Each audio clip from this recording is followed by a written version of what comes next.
Saudara-saudari yang terkasih, pokok anggur dalam Alkitab dan tradisi Yahudi melambangkan bangsa Israel. Bangsa terpilih yang dipilih Tuhan dari sekian banyak bangsa. Lewat bangsa ini lahir keselamatan, dan Allah menjanjikan keselamatan terus-menerus melalui bangsa Israel ini. Tetapi dalam perjalanannya, Israel jatuh pada hukum dan aturan fisik, sehingga tanda keselamatan Allah itu ditentukan dengan ciri-ciri fisik seperti yang diributkan dalam bacaan pertama tadi, tentang keselamatan ditentukan oleh orang yang bersunat, yang tidak bersunat lalu tidak selamat. Lalu banyak lagi aturan lain yang menentukan keselamatan orang. Kalau melakukan hukum Taurat itu selamat, bahkan sampai mengatasnamakan bakti kepada Allah, lalu mengabaikan perbuatan kasih kepada orang lain. Lewat bacaan hari ini, sabda Tuhan mengatakan, "Akulah pokok anggur yang benar," berarti ada yang kurang benar.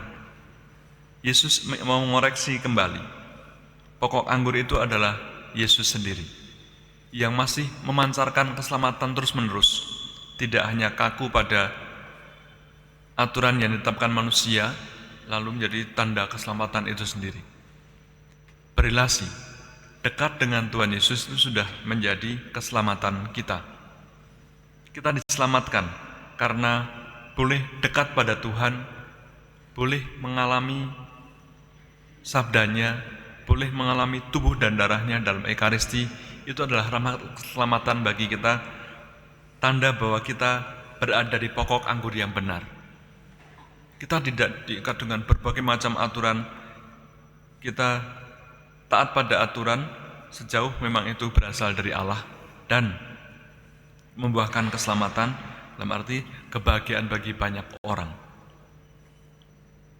Bahkan demi keselamatan jiwa-jiwa, beberapa aturan bisa dilanggar untuk bukan demi aturan itu sendiri, tapi demi keselamatan jiwa-jiwa.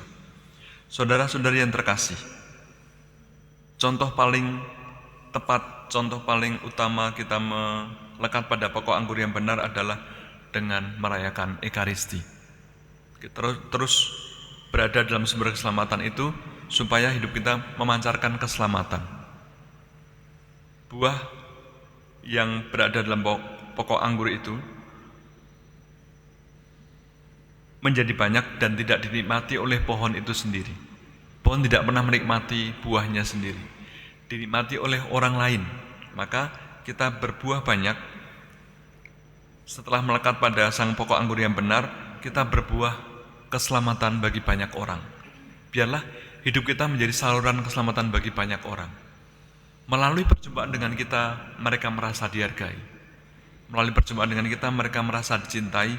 Itu adalah buah keselamatan dari Tuhan bagi banyak orang melalui kita. Semakin kita menjadi tanda keselamatan itu, semakin berbuah lebih banyak lagi. Bahkan Tuhan merawat kita dengan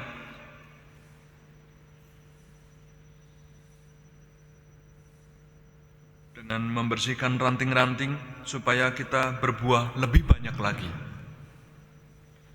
Yang terakhir, saudara-saudari yang terkasih, kita bisa mengevaluasi diri, apakah kehadiran kita sudah menjadi keselamatan bagi banyak orang. Kita bisa bertanya kepada sahabat kita, saudara-saudara kita, apakah Anda senang, bahagia bertemu dengan saya?